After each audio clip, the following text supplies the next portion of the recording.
What is good, everybody? It's your boy Bad Dog back with another great lunchtime video.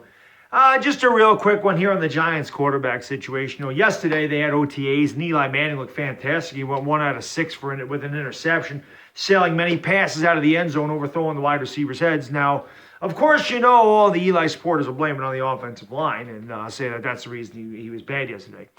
I'm just kidding about that, but Eli looked terrible in OTAs, and let's face it, I mean, I love Eli Manning, but I've been an advocate of it's time to replace this guy, and we went out, we drafted Daniel Jones 6th overall, which obviously, as everybody's seen now, I wasn't a big fan of, but I have come around, and I think Daniel Jones will be a lot better than I initially thought he would, and it'll be very interesting. I mean, is there a quarterback competition going on here in OTAs and in training camp? Could it possibly be? I mean, Pat Shurmur, maybe he's just saying all the right things, but he reiterated a few times that Daniel Jones needs to be ready for week 1. Now, what the hell does that mean? Does that mean that there's a chance he could start week 1? Or does it mean that just in case Eli Manning gets hurt, he has to be ready for week 1? Now, every quarterback, every player should be ready for week 1.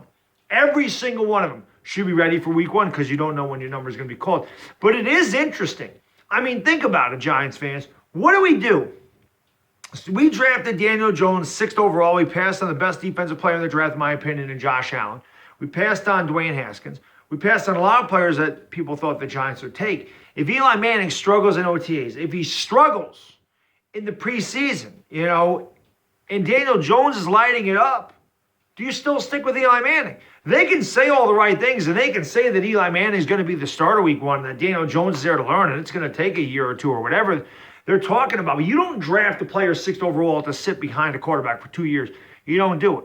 So it'll be very interesting during these OTAs, during training camp, during the preseason games, to see exactly how both of these quarterbacks perform, because once again, they drafted this guy 6th overall. They drafted Daniel Jones 6th overall. If Eli Manning plays horribly, see, Eli Manning's got, 52% completion percentage, and he throws, 3 interceptions in the preseason, and his arm strength ain't there, his accuracy ain't there, whatever's going on with him, and he's playing poorly, and Daniel Jones comes in and lights it up. Is he the guy? I mean, look at Dallas. Now, granted, Tony Romo got hurt the year that Dak Prescott started, but Tony Romo was healthy later on in the year, and they stuck with Dak Prescott. They stuck with Dak Prescott that whole season, even when Romo was healthy.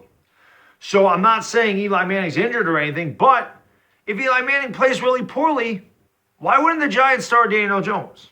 And you know that Giants fans are going to start lobbying for Daniel Jones, whether we like the pick or not. If Eli Manning struggles at any point in this preseason, fans are going to say, I want to see what this kid can do, especially if he's outplaying Eli Manning. If he outplays Eli Manning in the preseason, if he outplays Eli Manning in the preseason games, do the Giants start Daniel Jones?